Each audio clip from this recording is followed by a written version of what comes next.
اعوذ باللہ من الشیطان الرجیم بسم اللہ الرحمن الرحیم وَيُسْتَحَبُّ إِعْلَامُ الْمُؤْمِنِينَ بِمَوْتِهِ لِيَتَوَفَّرُوا عَلَى تَشْيِيعِهِ وَتَجْهِيزِهِ، مستحب ہے مومنین کو بتانا، مومنین کو اعلان کرنا بے موت ہی، اس کی موت کا، انسان کی موت کا، لِيَتَوَفَّرُوا عَلَى تَشْيِيعِهِ، تاکہ تشییع جنازہ میں زیادہ سے زیادہ لوگ شرکت کریں، و تجہیز ہی، اور تجہیز میں، تشییع و تجہیز میں زیادہ سے زیادہ لوگ شرکت کریں، فَيُكْتَبُ لَهُمُ الْأَجْرُ، تاکہ ان کے لیے اجر لکھا جائے، وَلَهُ الْمَغْفِرَةُ،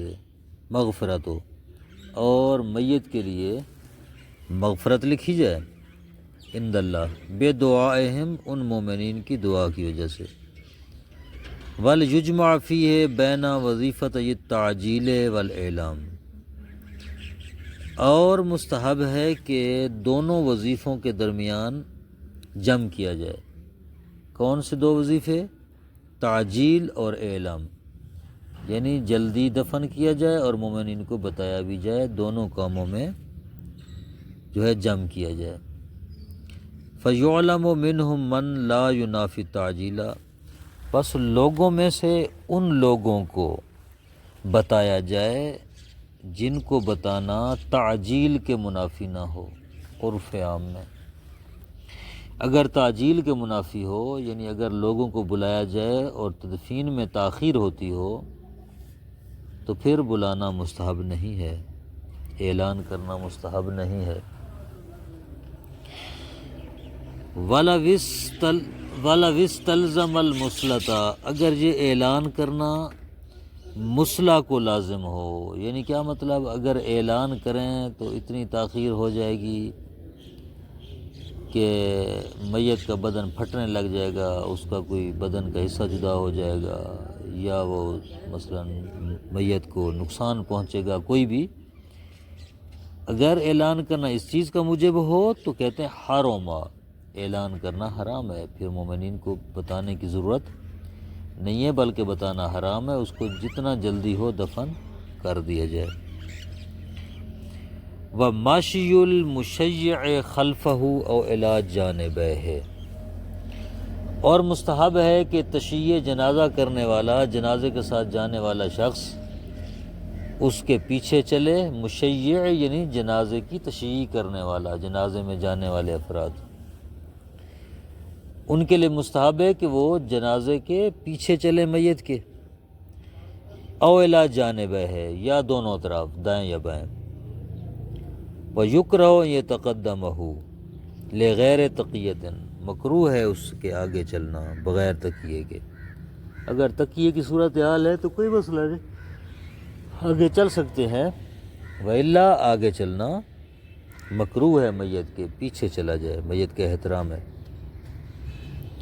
وَالتَّرْبِيعُ، اور تربیعی مستحب ہے۔ تربیع کیا چیز ہے؟ اس کو انتہائی غور سے سمجھنے کی ضرورت ہے کہ تربیع کیا چیز ہے۔ کہتے ہیں وَوَا حَمْلُهُ بِأَرْبَعَةِ رِجَالٍ، وہ یہ ہے کہ 4 افراد میت کو اٹھائیں، من جوانب السریر الاربعہ، اس تختہ جس پر اس کو اٹھا رہے ہیں، چارپائی جس پر اس کو اٹھا رہے ہیں، اس کی چاروں اطراف میں سے، یعنی ہر طرف سے ایک بندہ اٹھائے، یہ چارپائی ہے، اس کی 4 طرفیں ہیں، تو ہر طرف سے ایک شخص اٹھائے، کیف اتفق، جیسے بھی ہو اٹھائیں، بس چاروں اطراف سے 4 بندے اٹھائیں، یہ مستحب ہے۔ والافضل التناوب، افضل یہ ہے کہ وہ نوبت باری باری اٹھائیں، یعنی ایک دوسرے کو موقع دیں اٹھانے کا، ایک اٹھا رہا ہے، 1-2 منٹ چلے دوسرے کو دے دے، دوسرا اس کی جگہ پر آ جائے، پھر وہ چند منٹوں بعد اگلے شخص کو دے دے تاکہ وہ اٹھائے، یہ تناوب، یعنی جگہ کو بدلتے رہنا اور باری باری اٹھانا، تناوب، یہ افضل ہے۔ وہ افضل کہتے ہیں کہ افضل ترین تناوب، یعنی کیسے وہ ایک دوسرے کو دیں، اپنی جگہ تبدیل کریں، اس کا طریقہ کار کیا ہے میت کو اٹھانے میں. کہتے ہیں افضل یہ ہے تناوب کے لیے کہ این یبدأ فی الحمل بجانب السریر الایمن،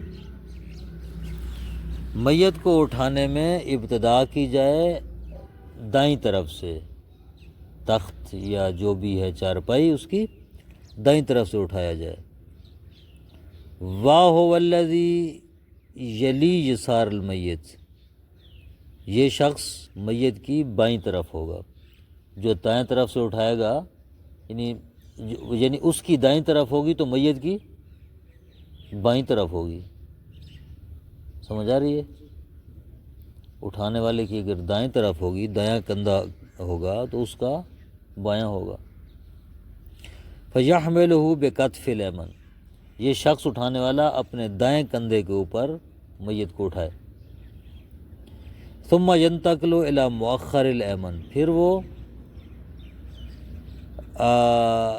پچھلی جانب پینتی کی جانب آ جائے، اسی دائیں طرف یعنی اپنی دائیں طرف کی پینتی کی جانب آ جائے. فَيَحْمِلُهُ بِالْأَيْمَنِ، تو اس کو اٹھائے دائیں کندھے پر، کذالک جس طرح اس نے پہلے اٹھایا تھا اس کو. ثُمَّ يَنْتَقِلُ إِلَى مُؤَخَّرِ الْأَيْسَرِ، پھر وہاں سے وہ تبدیل ہو پینتی کی جانب بائیں طرف، دائیں طرف کو اٹھایا ہوا ہے بائیں طرف آ جائے. فَيَحْمِلُ بِالْكَتْفِ الْأَيْسَرِ، تو میت کو بائیں کندھے پر اٹھائے گا. ثُمَّ يَنْتَقِلُ إِلَى مُقَدَّمِ الْأَيْسَرِ، پھر وہ آگے والی بائیں طرف کو جائے، آگے چلا جائے. فَيَحْمِلُ بِالْكَتْفِ الْأَيْسَرِ، پھر اس کو بائیں کندھے پر اٹھایا جس طرح پہلے اس نے بائیں کندھے پر اس کو اٹھایا ہوا تھا. یہ تو ہو گیا انہوں نے جو طریقہ بتایا ہے اس کو اٹھانے کا. لیکن یہ کیسے ممکن ہے، یہ کیسے متصور ہو سکتا ہے کہ کیسے اس کو جو ہے نا وہ اٹھائیں گے، کس طرح کی چارپائیوں کیسے اٹھائیں گے. اب دیکھیں ہم یہاں پر اس کاغذ کے اوپر اس کی ایک شکل بناتے ہیں کہ اس کو کیسے اٹھایا جائے گا.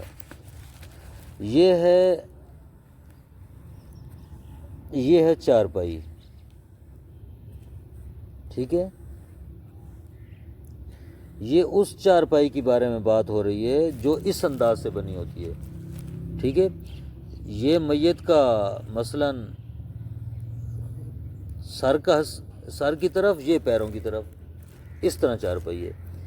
اس چارپائی کے یا پائے ہوتے نہیں ہیں یا ہوتے ہیں تو چھوٹے ہوتے ہیں تاکہ میت زمین پر نہ لگے، بس اس کو اگر زمین پر رکھیں تو وہ میت زمین پہ نہ لگے. چھوٹے ہوتے ہیں مثلا ایک بالشت کے اس سے بھی کم.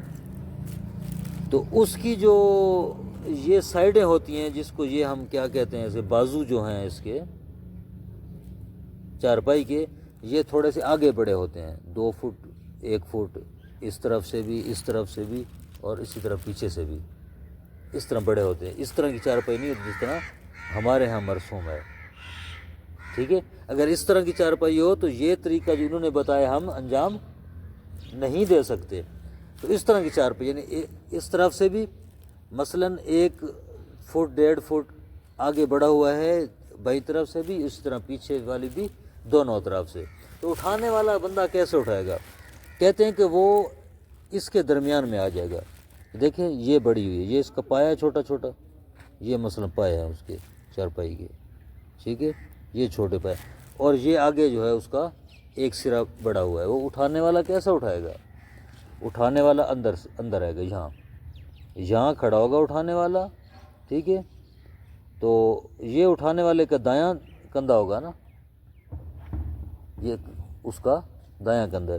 تو اس کو اس دائیں کندھے پر اٹھائے، آگے منہ کرے گا تو دائیں کندھے پر اٹھائے گا اس کو، ٹھیک ہے نا جی. یہ دایاں کندھا، اس پر اس کو اٹھائے گا. یہ جو بندہ ہے اس طرف، یہ آگے والی سائڈ ہے نا، یہ یہاں پر کھڑے گا، یہ اس کو اپنے بائیں کندھے پر اٹھائے گا، ٹھیک ہے. بائیں کندھے پر اٹھائے گا، آگے کی طرف منہ ہوگا. یہ جو پچھلا ہے یہ کیسے اٹھائے گا؟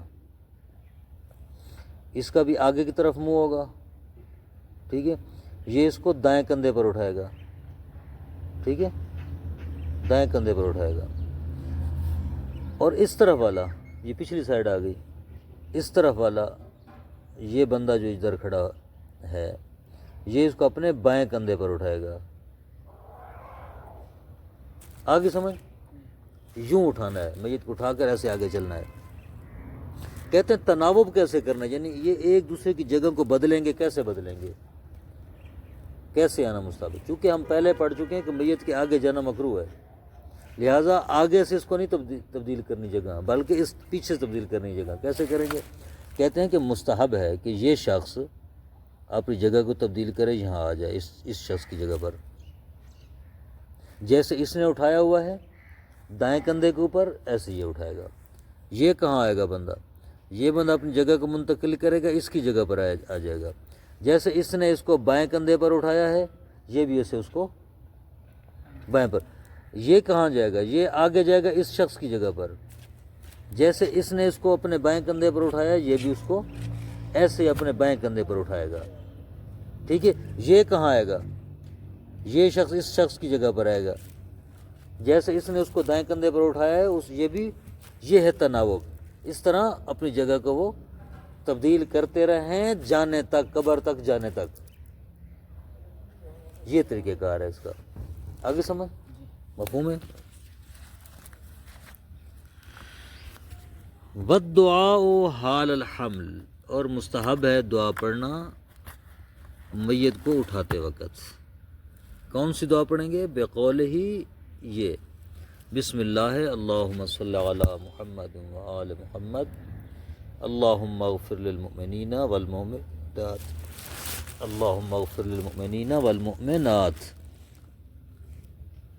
وعند مشاہدتہ، اور میت کو جب دیکھیں تو یہ دعا پڑھیں، اللہ اکبر ھذا ما وعدنا اللہ، اللہ اکبر یہ وہی وعدہ ہے جو اللہ نے ہمارے ساتھ کیا ہے، ورسولہ، اور اللہ کے رسول نے کیا ہے، صدق اللہ ورسولہ، سچ کہا ہے اللہ نے اور اس کے رسول نے، اللہم زدنا ایمانا و تسلیما، ہمارے ایمان و اسلام میں اضافہ فرما، الحمدللہ الذی تعزز بالقدرہ، ہاں حمد اس ذات کا جس نے اپنی قدرت کے ساتھ غلبہ حاصل کیا، وقہر العباد بموتہ، اور موت کے ذریعے اپنے بندوں پر اب غلبہ پایا، الحمدللہ الذی لم یجعلنی من السواد المخترم الی آخر ہی، یہ دعا جو ہے پڑھے گا جب میت پر انسان کی نگاہ پڑے، وَهُوَ الْحَالِقُ مِنَ النَّاسِ عَلَى غَيْرِ بَصِيرَةٍ او مطلقاً اشارۃ الی الرضا بالواقع کیف کان والتفویض الی اللہ تعالی بحسب الامکان۔ کہتے ہیں کہ وَهُوَ الْحَالِقُ، اور یہ جو ہے مخترم، سواد المخترم، اس کا معنی کیا ہے؟ کہہ رہے ہیں کہ یہ وہ ہے جو لوگوں میں سے مرا ہے بغیر بصیرت کے یا مطلقاً، ٹھیک ہے، یہ مراد ہے کہ لم یجعلنی من السواد المخترم، پروردگار مجھے ان لوگوں میں سے قرار نہ دے جو بغیر بصیرت کے دنیا سے چلے جاتے ہیں، ٹھیک ہے، یہ معنی اسی دعا کے جملے کا معنی کر رہے ہیں یہ، یعنی سواد المخترم کا معنی کر رہے ہیں کہ جو وہ انسان جو بغیر بصیرت کے مر جائے وہ سواد المخترم ہے۔ تو گویا ہم یہ دعا کر رہے ہیں کہ پروردگار ہمیں ان لوگوں میں سے قرار نہ دے کہ جو بغیر بصیرت کے دنیا سے اٹھ جاتے ہیں، یا او مطلقاً، یا مطلقاً ان لوگوں میں سے قرار نہ دے جو ہلاک ہو جاتے ہیں۔ اشارۃ الی الرضا بالواقع، یہ رضا خدا کی طرف اشارہ ہے کہ خدا راضی ہو بالواقع کیفا کانا، جیسے بھی ہو، یعنی خدا، یعنی یہ دعا کر رہے ہیں کہ پروردگار میری موت جو ہے وہ تیری رضا پر ہو، والتفویض الی اللہ تعالی، اور اپنے معاملے کو ہم جو ہے اللہ تعالیٰ کی طرف تفویض کر رہے ہیں، اللہ تعالیٰ کے سپرد کر رہے ہیں کہ پروردگار میں نے اپنا معاملہ تیرے سپرد کیا ہے بحسب الامکان۔ والطہارۃ ولو تیمما، مستحب ہے کہ انسان تشییع جنازہ کے وقت طہارت کے ساتھ ہو، طہارت کرے، ولو تیمما، اگرچہ ہو تیمم ہی ہو، مع القدرت المائیت، جب اس کی طاقت ہو طہارت مائیہ پر، یعنی وضو غسل کر سکتا ہے جو پانی کے ساتھ کرنا ہوتا ہے، مع خوف الفوت، جب فوت کا خوف ہو، یعنی جب طہارت مائیہ سے تشییع جنازہ میں شامل ہونے کے فوت کا خوف ہو، یعنی اگر وہ وضو یا غسل کرتا رہے گا تو وہ تشییع جنازہ میں شرکت نہیں کر سکے گا، تو پھر تیمم کر لے، مستحب ادا ہو جائے گا، قضا بدون المشہور۔ اور ایسے ہی مستحب ہے اگرچہ اس کو خوف فوت نہ بھی ہو، تشییع جنازہ کو کھو دینے کا اس کو اندیشہ نہ بھی ہو، تب بھی تیمم کر لے تو مستحب ادا ہو جائے گا مشہور قول کی بنا پر۔ والوقوف اے وقوف الامام او المصلی وحدہ عند وسط الرجل وصدر المرأة علی الاشہر، نماز پڑھنے والے کے کھڑے ہونے کی اس مستحب کو بیان کر رہے ہیں کہ مستحب ہے کہ نماز پڑھنے والا جو ہے، چاہے وہ امام ہو یا اکیلا نماز پڑھنے والا ہے، ایک میت پر ایک ہی بندہ جو نماز پڑھ رہا ہے اور کوئی نہیں ہے، یا امامت کروا رہا ہے ایک بندہ ہے اور ہزاروں سینکڑوں بندے اس کے پیچھے نماز پڑھ رہے ہیں، وہ امام ہے، چاہے امامت کرا رہا ہے امام ہے یا اکیلا نماز پڑھ رہا ہے میت کے اوپر، اس کے لیے مستحب یہ ہے کہ مرد کے درمیان میں کھڑا ہو، یعنی اس کے کمر کے برابر، کمر ہے نا یہ، کمر اور پیٹ، کمر کے درمیان ہی بنے گا، درمیان میں کھڑا ہو، وصدر المرأة، اگر عورت کی میت ہے تو اس کے سینے کے برابر کھڑا ہو نماز پڑھنے والا، الاشہر مشہور ترین قول کی بنا پر، وہ مقابل مشہور قول الشیخ فی الخلاف، اس مشہور کے مقابلے میں جناب شیخ طوسی رحمۃ اللہ علیہ کا فرمان ہے کتاب خلاف میں، انہ یقف عند رأس الرجل وصدر المرأة، کہ نماز پڑھنے والا مرد کے سر کی جانب کھڑا ہو، سر کے برابر کھڑا ہو، اور عورت کے سینے کے برابر کھڑا ہو، یعنی کمر کی بجائے سر کی بات کی ہے جناب شیخ طوسی نے۔ وقولہ فی الاستبصار، اور استبصار میں اس جناب شیخ طوسی کا قول ہے کہ انہ عند رأسہا وصدرہ، برعکس، پہلے کے برعکس، کہ عورت کے سر کی برابر کھڑا ہو اور مرد کے سینے کے برابر کھڑا ہو، جبکہ خلاف میں اس کے برعکس تھا۔ والخنثی ھناک المرأة، یہاں میت کے معاملات میں خنثی جو ہے وہ عورت کا حکم رکھتا ہے۔ والصلاۃ، کافی ہے، صلی اللہ علیہ وسلم۔